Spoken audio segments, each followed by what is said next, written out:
Hey guys, it's TheRykerDane. I'm going to show you how to change the brake pads and the rotors on this 1996 Ford Mustang GT. Now this is going to be the same job for a 1994 to 2004 Ford Mustang. So let's get it done.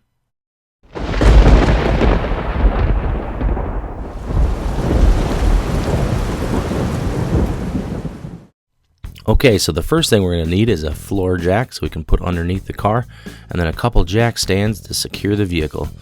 And I got some Wherever Platinum premium ceramic brake pads. You need some brake cleaner, and you also need some brake grease, but these Wherever pads come with the brake grease in them.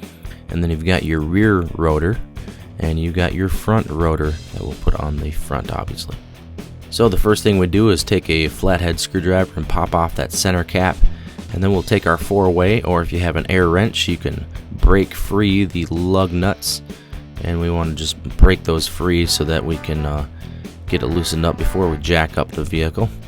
And then we'll take our jack, put it underneath, and put it in a good secure position. And jack it up so it's just a little bit off the ground. And then we'll put under a jack stand to secure the vehicle because safety comes first. So then take your 4-way and we'll just spin these lug nuts off. Get each one of these off, and then we'll be able to remove the wheel. So once we're able to take the wheel off, you'll be able to see the brake calipers and the brake pads, and right there we're going to need to get a T50 Torx bit to be able to take out that bolt. And all you're going to need to do is just take out the bottom one, because the brake caliper is going to flip up and you won't need to worry about taking the top bolt out like a lot of other calipers. But this is what the Torx head looks like. It's a T50, and as soon as you remove that, you can kind of jiggle the brake caliper up until you're able to expose the brake pads, and then you can just pull those brake pads out. That's how that caliper moves up and down.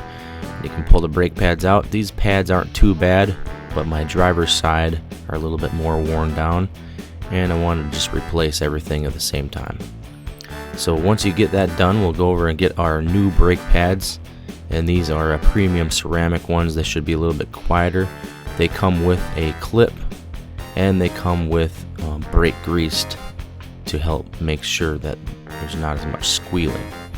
So as soon as you get the brake pads out, you can inspect them, make sure they're good to go, they're not cracked. Here's the old ones, and you just want to compare them to the new ones to make sure you have the right size. But the new ones have a little bit more pad on them, and they should have a lot less brake dust. And I'm just going to replace them all at the same time. Okay, so the brake caliper, since you don't take out the top bolt, it just slides right off of a pin. And as soon as you do that and you can slide that out, then what you're going to do is just take a coat hanger, and we're just going to stick that coat hanger right through the middle of the caliper, and then we're just going to hang it inside the wheel well so that you'll be able to work and take the rotor off. So there's 2 bolts that need to be taken off on the brake caliper bracket. There's a top one right here, and then there's a bottom one obviously down at the bottom. But we're going to take those 2 bolts out, and then we'll be able to remove that brake caliper bracket so that we can pull the brake rotor off. But these are the sizes of the bolts, just little short ones. So as soon as you remove that, you can just pull that bracket right off, and we'll clean that up. And then you just grab the rotor and pull it right off. And this rotor is in pretty good condition, but I'm just going to replace everything at the same time. So here's a picture of the old one, and here is the new one. And you just want to make sure that you have the right size and it's the right one for your vehicle. And also that you're putting on the front and you're not putting on the rear, because they do have the same bolt pattern, but you got to make sure that it's the right one. So as long as I have my wheel off, I'm going to clean it up and make it nice and shiny, because I'm not sure when the next time I'll have my wheel off is going to be. So the next thing you want to do before you put these new rotors on is take some of that brake cleaner, and you want to spray off your rotor, because when they come in the package there can be some oil and some different things on it that you want to get rid of. So you want to spray those down, make sure they're nice and clean, and that brake cleaner will do a good job of this. And we'll just take that new rotor and slide it right back on where the old one was. Then we'll take our brake caliper bracket and put that back on where it goes as well, and put the top and the bottom bolt in. And we'll take those short bolts that you took out before and put one in the top and one in the bottom, and make sure you tighten them up really good. Before we move on, we want to make sure that the rotor spins freely.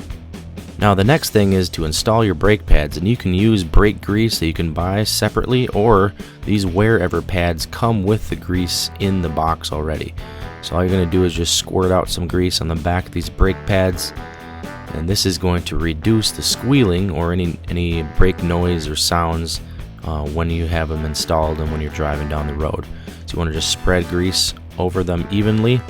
Now the next thing in the box are these little tensioner clips, and they go right on top of the caliper. As you can see here, this one is still in, but the only way to remove it is by compressing the piston. And so what we need to do is pop the hood and go to our brake fluid reservoir tank and pop the cap so that there's no pressure buildup. So then what you'll do is take an old brake pad, and I use a C-clamp. I use a C-clamp vice grip, and this will compress that piston. As you can see, the piston is going down. You want to tighten up that vice grip one more time and squeeze, and you can see it start moving in, and you got to compress that piston anyway to get the brake pads in. But when we do this, it will give some more room to be able to pop this clip out. This is a little tensioner clip that will put some pressure on the brake pads when they're in there, and so then you just put this clip right in there and you just push it in until it snaps, and you're good to go. So after you take your caliper and slide it back on that top pin, you're just going to tip it up, and then you'll take your brake pad and make sure the tab is pointed up and it's going the right direction, and put on both the inside and the outside pads. And once that's done, you'll just take the caliper and push it down so it goes over the pads. And as you notice, it's got a little tension, and that's what that center clip is for, to put tension on those brake pads. And then we'll just take that bolt that you took out before with the T50 bit and make sure you tighten it up really good. And then the next thing to do is just take your wheel and put your wheel back on, and just make sure that when you're putting your lug nuts on, you're not cross-threading them at all. And then just take your 4-way and tighten them up, snug them up really good. And then after that's done, we're going to lower the vehicle on the ground, and we'll take a torque wrench and we're going to torque these lug nuts. And what you need to do is put it on 100 foot-pounds is the setting for a Ford Mustang.